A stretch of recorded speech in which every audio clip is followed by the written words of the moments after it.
Let's take an example. As a human in our day-to-day life, no matter what you teach me, there are certain things that I have to follow. Like I can give you the best passwords and the best solutions to do that, but if I still do not apply a good hygiene and start disclosing that nothing can stop me. Or for that matter, when the bad actors really are able to penetrate by doing social engineering or by like really do a phishing attack, who is at the attack? Like is a human part. Now, automation or cyber expertise cannot solve that. That's everyone's responsibility. That's why we can tell in any organization, cybersecurity is not just a small group or a small like team's responsibility, it's everyone's responsibility. The automation or cyber expertise will not solve that. But what can really help them enable is, like if you just walk down the corridor here, there's the section of the gamification. I love that section. You know why? Because we talk about this red team, blue team, and other things. And who are the best people in the audience to learn those skills? I can tell you, the teenagers, the kids like really going to the college and stuff, because this is how they think. The gamification that comes naturally. Put Scott and me in that room, probably will suck. Because that's not our expertise. I can tell you, like, you know, when we go and like go to social media platforms and others, we're not as good. You don't know me. Well, I know where we stand, yes. But maybe Scott is better than me. Let me put it that way. But they're kids like who are much better. But when they go to that arena and you teach them blue and team, like red team exercises in a gamification format, I can bet you will bring like top engineers. Yesterday I posed this question in another session. The 18-year-old was able to hack one of the world's top class company with no tools, pretty much like social engineering and everything. What was the motivation? There's a motivation for the bad actors. There's a lot of money. Like there's a motivation behind. What is the motivation behind the audience, like the folks, like cyber experts or the automation in-house? What are they getting? Paycheck. Is that a good enough motivation for them to go beyond? 8 to 5 it is. Okay, maybe for the paycheck at the end of the month or bi-weekly. But the point is, you have to create why I want to do this. What's the motivation? Because once you create that, and now that's not something that automation and stuff will create either. So there are a number of things that I really feel like, which are beyond automation and all, but it all starts with really thinking the outcomes again. You have to have that vision and the path of what I really want out of this. And that will like really is what is going to solve the problem, whether it's bringing the automated tools, whether it's bringing the cyber expertise, or the other qualitative things that you also need to do. And there are things that we really need in that space as well. The guys, Lalit Ahluwalia from Inspira would love to talk to you about security in the box. If you get a chance, you see him walking around the conference. I know it's Friday afternoon. I know you want to go home. I know you want to go ride the river before it's too cold. But please stop and say hi to Lalit. Thank you for your time. Thank you, sir. No. Thank you, Scott. And thank you, audience. Really appreciate it. Let's get up to somebody in there. Come on up, guys. So what's been your favorite part this week? What's been your favorite show? What did you like? This show? Man, I pandered that question great. Thank you. Very good. I did not place him in the audience or anything. Hold on, let's see. Oh, good. I just want to make sure it's not my boss calling me and telling me the company's no longer in business. All right. Good news. It is still in business. Come on up. Come on, Randy. Come on, Mike. Come on, Leah. Uh-oh. You're not allowed to vote, sir. I'm sorry, you're disqualified. This is clearly a biased opinion. This is already an unfair fight. Did she bring him? That's not. Yeah, right. There's a paid insider. Is he? Are you his ride home? I didn't know about. You have a fan.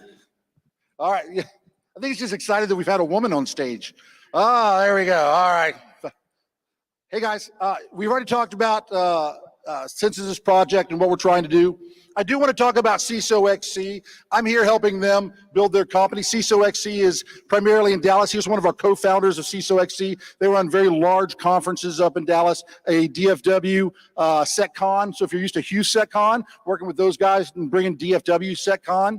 And also we have an executive conference coming up on December 8th in Dallas. I'm going to help them move to the Austin market, Oklahoma City, come down here to San Antonio and over to Houston, and really bring these executive conferences and these SecCon pieces together and get more people involved in the community. Anything you'd like to say about that, Randy? Absolutely. No. So first and foremost, thank you all for being here. Day number 3. You guys are the ones who are really serious about this.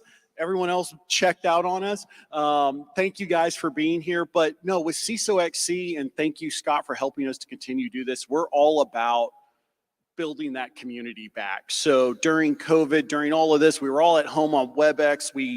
Everybody just became some digital presence, right? And so we want to bring the human back into this, which is why I'm going to argue against getting humans out of technology. Fantastic, awesome. So Randy is real-time Randy because he works at real-time resolutions. Now I will, Mike, I think I left Smooth up there. I don't think I know you well enough to know if you're Smooth. What should your nickname have been? I think I forgot to ask. It might be a bit self-deprecating, but if nobody sees The Rock or tells me I look like The Rock. Come on, The Rock. come on, right? So I see all the I see ladies it. I swooning see the right now. resemblance. Very good. All right, and then we have the lovely Leah McLean. With lovely. Oh, you don't put it on, just put it on, leave it on. Yeah, lovely. You went soft on you. So are you? I guess I'll caveat a bit here. I'm going to slightly expose myself, which I guess I'm in the majority of organizations out there, right? But I am a career transitioner. And while I've been in tech and then cybersecurity my entire career, I've only been a practitioner in the last few years in that transition. So this topic is one I'm still learning. And I think in the spirit of this summit and many of you in the audience and what you stand for and what you're trying to do, if you are early in your career, transitioning one advice I'll give, and that I'm sort of an example of that right now, is you need to be flexible, take risks, and ABL, always be learning. So I will say, I don't know how I'm going to fare in this debate today, but if I stick to my ABL and next year when we come back, then if I have always been learning, I better be kicking Randy's ass next year. And he's a CISO, by the way, and I'm not. So if Randy loses, it's going to be really embarrassing for him. It won't be the first time. Very good. So guys, we're going to take our seats. I'm going to let Mike tell you about the challenge today. We're still talking automation. He's going to bring it to the tools. Oh, Miss Leah, you are in the fighter's seat, young sit right lady. here. And by the way, Randy's been up here like 19 times, so you do have an unfair advantage. So, so please. Just to kind of break into this, right? I know we just got off the stage talking about automation, right? How does it help? Do we automate things? Do we not automate things? We're going to stay on that theme just a little bit, right? So let's see a show of hands. Let's get the audience a little. Who's familiar with machine identity, right? So traditional certificates, but now how are we digital identities that aren't human, right? So as we move into an exponential growth of really digital identity, and due to digital transformation, due to cloud transformation, all these different things, as security experts, how do you think, what strategies and tactics are you guys employing to make sure that you're reducing the cost of resources? I think we all know that, right? Do more with less, not to use a cliche, but also to increase your security posture across traditional client server apps, critical web services, and more importantly nowadays, IoT, right? As we start talking, incorporating that into our enterprises. So no, I'm going to caveat, not just how are you doing it, what is the best way? Because one of you is going to be wrong. Well, Hold on, Randy. Ladies first. Ladies first. Oh. You don't need to go kind on me because this is growing for me right now. But anyways, one, take inventory in stock. What do you have already? And is it even being used or used properly? Start there. I think you'd be surprised, and especially in bigger organizations, and if you're in one, you've seen it, but do you even know all the vendors that you truly have for security? And especially if you're a big organization who's doing a lot of M&A and you have got new companies coming in, do you really know all of their vendors and tools? So what's the inventory? Start with asset management, like every framework. Yep. Very good. And that has been at the top of every framework for 20 plus years, and breaches have gone up exponentially every year. If you ask me, the incompetence of people in the existing process is why we need to let the machines take over. And to your point on the digital identity, if you look at your home Wi-Fi network, I mean, there's 50 different devices because my TV is connected, my fridge is connected, no human being has been able to keep up with it when we had 1,000th of what we have today.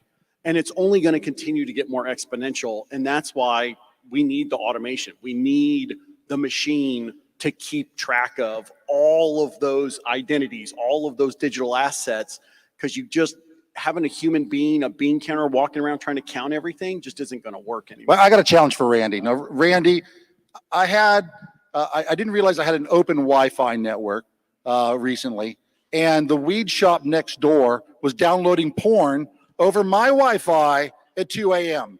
How would automation have helped me? So I want to talk about how I originally got into IT was very related to that, or how I got into security. You got into security due to porn? Yes, I absolutely did. So my original job, I was a satellite systems engineer.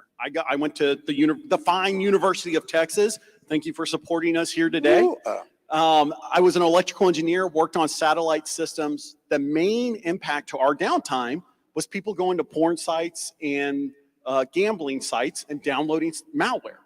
So I am now known amongst a bunch of jarheads as Randy, the guy with the mainframe of porn, because I literally had a sign-up sheet. You could request porn.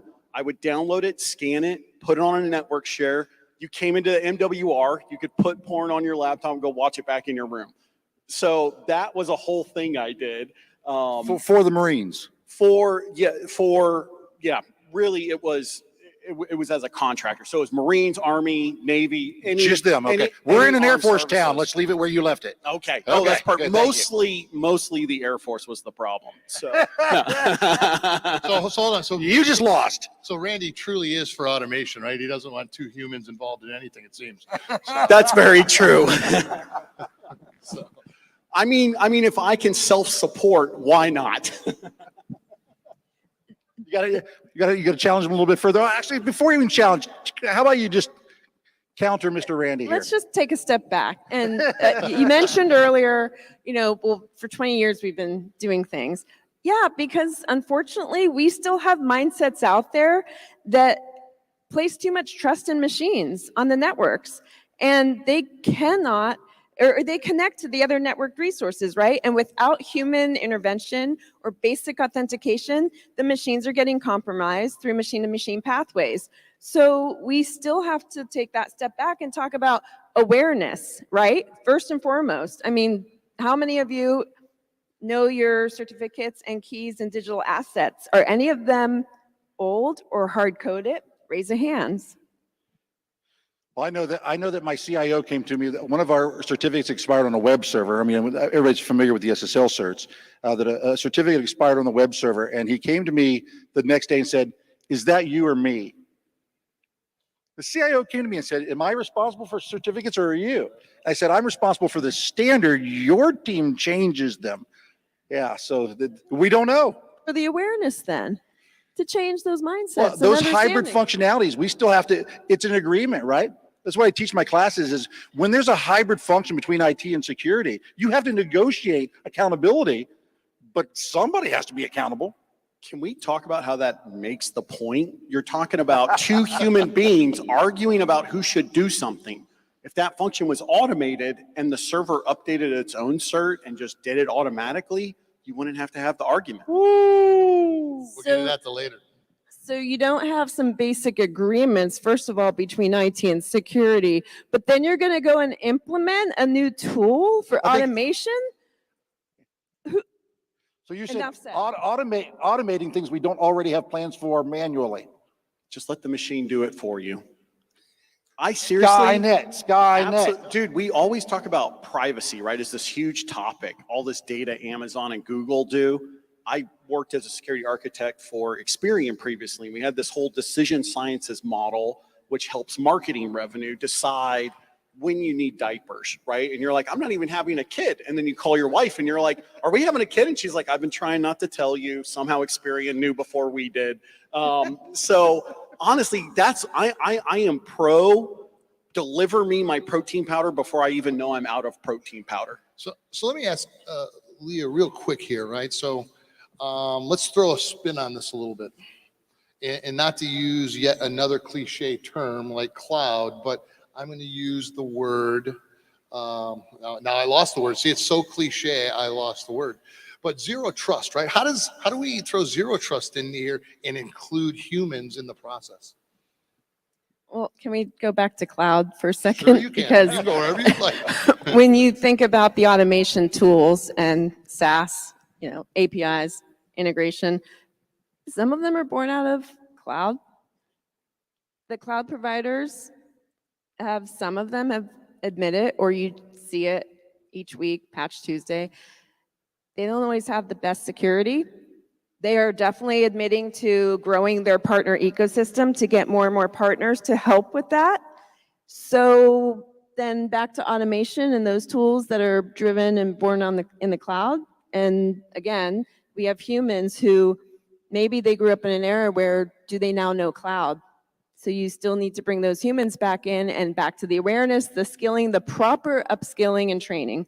So I think, I think it's clear what side of the argument we're on, right? But I think if I had to surmise yours a little bit more, it's not that you're saying, hey, it's full human or no, it's somewhere in between. I think, just like the last session, the real answer here is probably a hybrid of that. But I think if I'm right and hearing you properly, we fall back to enablement, into learning, into understanding, into re-education. And that more than the tool or implementing something might be the key here. Is that right? Yeah, I mean, look, I'm for automation, and I'm like Randy. If I can get something in 3 hours from Amazon, because now that is doable, great, right? Efficiency, I'm all about that. But you need to meet in the middle, right? And it's a journey. So start somewhere, understand what even exists today, your inventory, asset management, and your skill level of your staff. Because regardless if you do go all automation, and automation is not 100% yet, because if it were, we probably wouldn't be in this room talking about things we've talked about the last 3 days. But we need to look at that full journey and back to people, processes, and technology. So is that too slow? Yeah, so again, going back to, I think you're right? There's this human automation, it's really somewhere in between. The thing that, we talked about this a little bit, automation can amplify a human error. So if I'm automating something, right, really what I'm talking about is I'm creating a script, and that thing's being created by a human. And so we talk about cloud, really what we're talking about is there's one sysadmin now on the back end updating 10,000 servers, and he uses automation tools to do that. Well, when he puts an issue in the script, and I've seen this before where that sysadmin did the wrong command. Hey, I needed to clean up these old instances, and I accidentally just deleted 800 production servers. And we see that Amazon S3 bucket outage, and it's like, yeah, sorry, Jimmy, the intern, which we love to blame the intern, but that's only because the guy with 20 years of experience didn't want to admit the fact that I've been working too hard, I'm not getting enough sleep, and now I'm making errors. And so that's where I see automation is kind of key in helping us reduce that human error piece.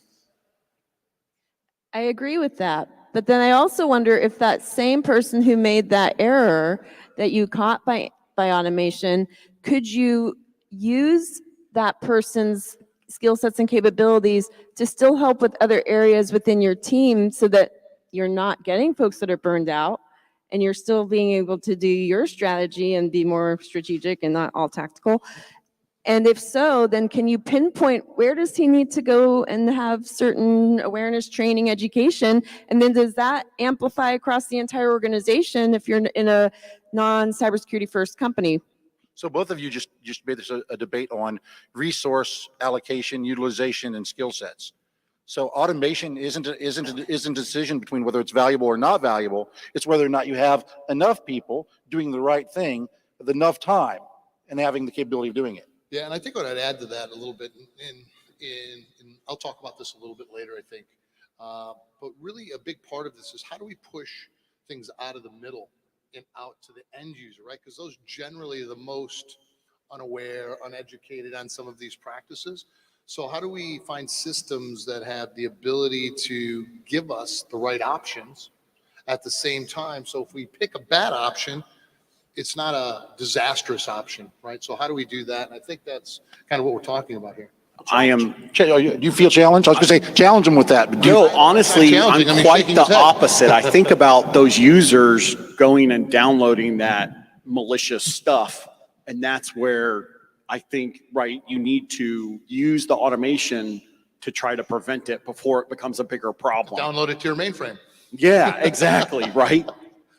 But can you bake into that automation the visibility of maybe not the the name of the person, but figuring out where it's coming from? So then you can figure out maybe what department, and then know, okay, I need to do more training for this department. Trying to solution here. Yeah, why not? so you've got a people issue. Everything you're saying comes back to the people. Capability, training, expertise, time, and you're saying if you have bad, what she's saying, bad versions of that, you get bad automation. If you have good versions of that, you get good automation. But automation's not the problem. Correct. I mean, I think the more you automate, the more you get the human out of the equation, the better it will be. You think you're saying the opposite. You can't get the human out of the equation. No, you're gonna need other human expertise in other ways. So even if you automate more and more, try to find a home for those humans. And I don't think there's any security team out there that would strongly raise their hand and say, I can afford to lose 5 people. Because last I heard, the job openings are I think we know where we plentiful. are. I think we know where we are. What does AppViewX say? I say that for 20 years I was quoting Top Gun. Now, based off this argument, I'm quoting Top Gun Maverick. If anybody opened, he flies that plane, blows it up, and his commander says, "Hey, automation or drones are the way of the future." He looks back and says, "Not yet." Right? So I think we're kind of in the middle. What we talk about from the AppViewX side, especially when it comes to machine identity, when it comes to application management and delivery, is you have to have both, right? We have to have people like the last group talking about defining cybersecurity policies when it comes to these things. We need to know that we have experts doing that.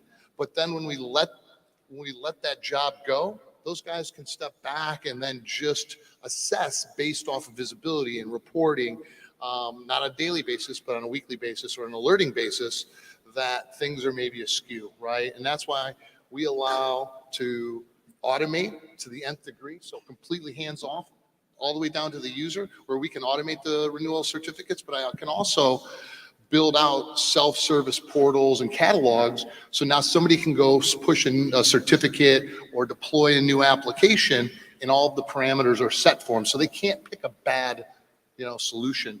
And really that's what we see in the middle, right? We're moving away from some of that traditional automation, which would be, hey, this cert is expiring tomorrow, go ahead, renew it and push it out to this app. Because that may not be the right thing, right? We may be still using an algorithm or a hash that is bad and could potentially be compromised. So just renewing something isn't a good thing. And I guarantee you have a I'm sorry, I looked at my vulnerability report this morning. It said certificate is insufficient security or insufficient hash. I'm like, damn, I just saw that this morning. Maybe I need automation.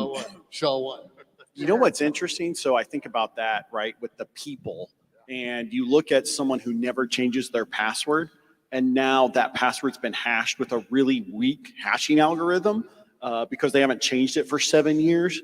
And again, I just point to, that person, passwords are a perfect example where people trying to remember passwords doesn't really work because we keep picking bad passwords or we never change them or we do. But my running joke is my password is complex 13 with an exclamation because it has to be complex and it can't match the previous 12.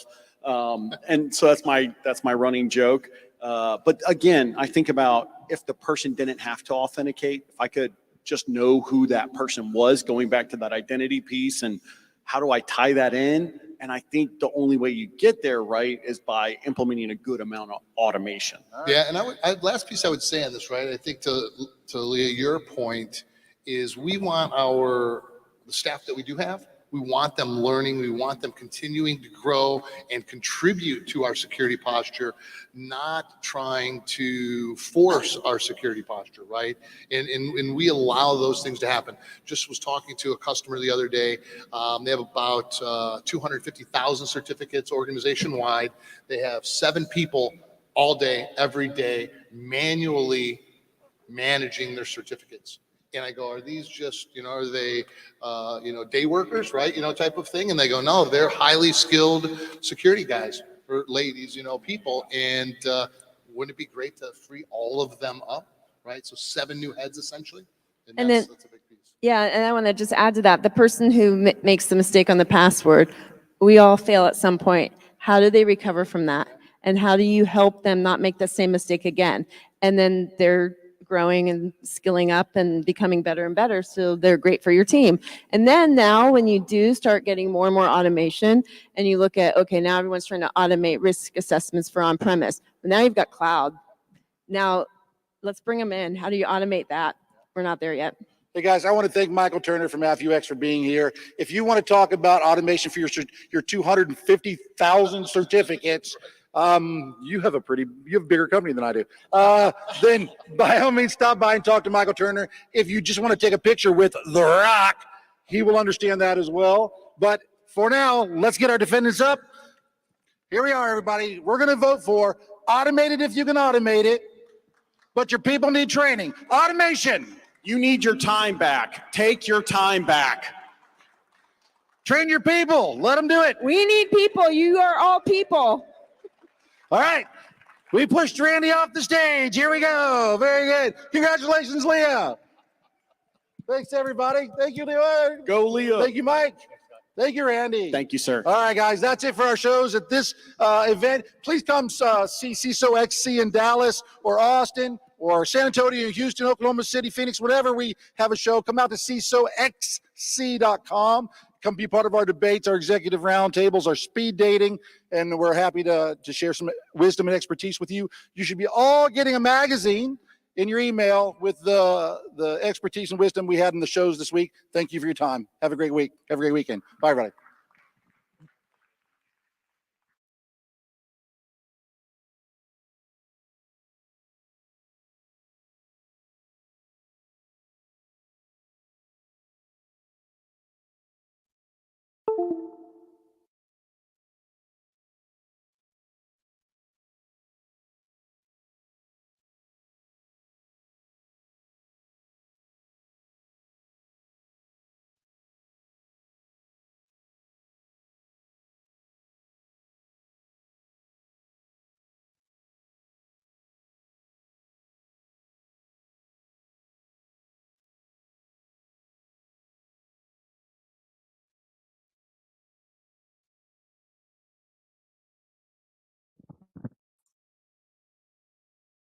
All right.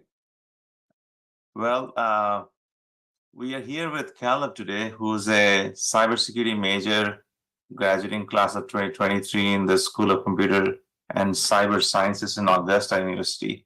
I had the distinct pleasure of meeting Caleb at our Cyber Future Summit last year in 2021 when we did it at the Georgia Cyber Center.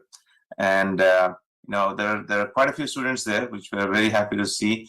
And Caleb, stood out amongst them with his curiosity and the questions he asked and the way he engaged, and most importantly, his the story he had about getting into cyber and into this the whole academic journey and now going into his professional pursuit. So, Caleb, welcome. And it is great to talk to you, my friend. And I know we have been exchanging communications back and forth quite some time. And you're just coming out of a great internship experience. So I can't hear and share this with our community at CFF. Why don't you start by giving a quick intro about yourself and probably talk about how did you get introduced to cybersecurity? Well, sure. Thank you for having me, Val. It's a pleasure to be able to speak at this summit. So a little bit about me. Like Val said, I am a senior majoring in cybersecurity at Augusta University. I'm also a Cyber Corps Scholarship for Service recipient on behalf of Augusta University, and a NOBI for Black Americans in Cybersecurity Scholarship recipient in their inaugural scholarship in 2020. I also am pursuing undergraduate research alongside a faculty member at Augusta University. And I am also a part of some student organizations at Augusta University, one of which is Association of Computing Machinery. So I got into cybersecurity actually through an interesting story. Um, when I was in sixth grade in 2013, my mom's mother's Yahoo email was breached in the infamous Yahoo breach. Most of you might know, and the amount of emotion that she went through during that time was really striking to me. As a sixth grader, I didn't know any much about the Yahoo breach, but just the emotion that she was going through really stuck out to me. So I asked her, what's going on, and then she explained it to me. That my Yahoo email was breached. Um, I lost all my really important information in the email, and that moment, that point really lit a fire in me to want to stop that from happening, stop these breaches from happening. And although I didn't know what cybersecurity was at that time, that's really the moment that propelled me into where I'm at. That's really that like the starting point. And so after that, once I got into high school, when I was 15, my high school offered a 3-course pathway in cybersecurity, and when I took the second course in my when I was in 10th grade, I really fell in love with the class, and my teacher then um, told me about an opportunity for a summer camp at Augusta University called Gen Cyber. Some of you may have heard about that initiative, and I decided, I'll register and apply. And a few months before I get accepted and spend a week at Augusta University, and I really liked that. Really liked that experience, getting to do some hands-on work um, with robots and then some other work, and get exposed to some career opportunities. And that was really after that experience that solidified me wanting to go to Augusta University and major in cybersecurity. That was great. No, great story. It seems like many of us, it's really personal for you. You really felt the need of doing what you're doing. It's a personal calling. So definitely a major motivation for the major, choosing your major, right? So anything that you can share about your obstacles in this journey? I know there is, this you have had a quite personal journey getting into this space, right? And you applied yourself, and then it's definitely not like you want to do something, you immediately got it. What are the things that you can share about? What are the obstacles or challenges that you had to go through to get where you are? There are two main, obstacles that I went through. One of them is what we've all experienced, which was the COVID-19 pandemic. Just going from being all in-person classes, that's what I was accustomed to, and then immediately switching to virtual learning and online learning in the at the snap of a finger was a really challenging obstacle, especially for that first month in. I remember vividly in March 2020, because I was not, like I said, I was not used to online learning, so that was a steep learning curve for me. But I adapted, and I overcame it, and eventually that semester, I remember I took the most amount of credit hours you can take because of my academic plan, and I ended up doing actually the second best semester I've had at Augusta University. So that's really taught me to really being adaptable and being flexible is really important. And then my second, obstacle was it was a car accident last year, actually during the summit in the Georgia Cyber Center.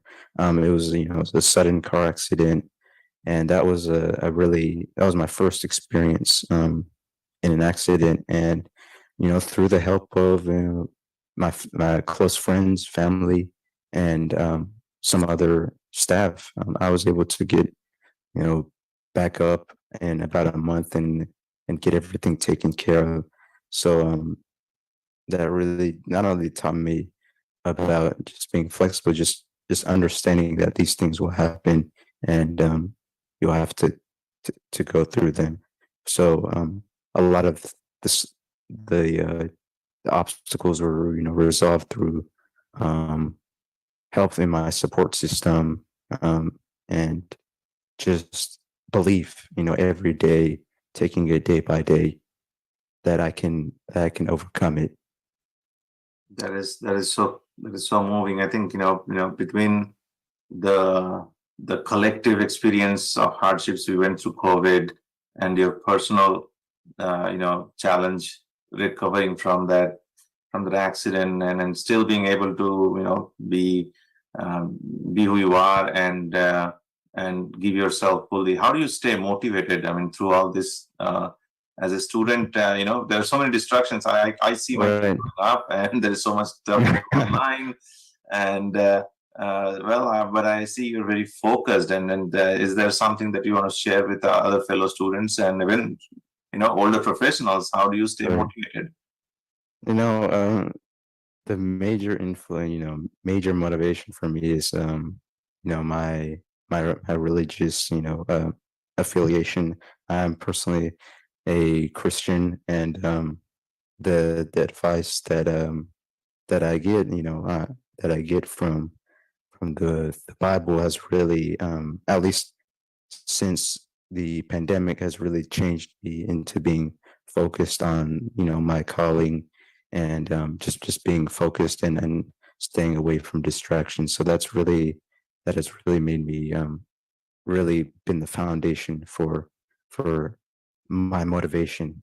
And also just my family instilling in me a value of education, the value of the value of friendship, the value of family, and the value of being focused and disciplined from an early age has really uh, really helped me continue to be focused. That is really profound, Caleb, and I can relate to it. I think it's very important just having that foundation and a pillar to hold on to, and something that keeps you grounded is so important, especially Right. and I think it's extremely important, especially in cyber, because you are defending and protecting people. You're gaining skills that could be used both ways, right? I mean, could be used for good or bad, and I'm just thrilled that with your grounding, with your kind of the way your value, it's based on the values. It's really important. I wish more and more children just take that. But I think it's also a matter of time, right? I mean, Right. you use that light bulb goes on and off and says, okay, I got to do this. So Right. so good that that switch has clicked on the right direction.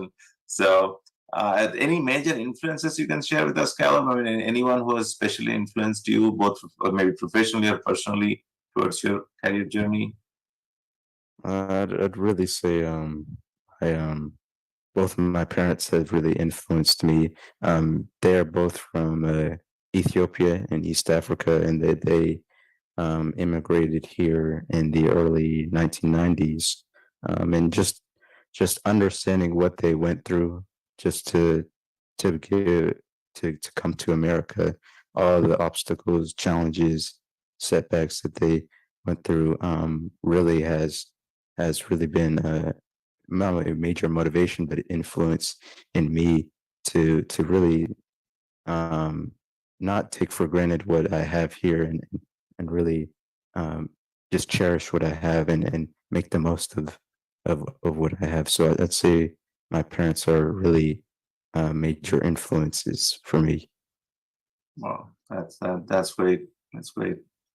So let's talk about your professional side. On what are you looking for in a job in cyber? What's your ideal career look like? Uh, I'm I'm really looking, for to be able to make a strong contribution and impact in on my on the organization, whichever organization I'm in, on their mission and values, and long term, I really want to be a cyber advocate, essentially serving on a nonprofit or a similar similar type of organization, just to really instill, and really inspire and instill others to want to pursue a career in cyber, and also just share the word to the general public. Like I said, my parents are from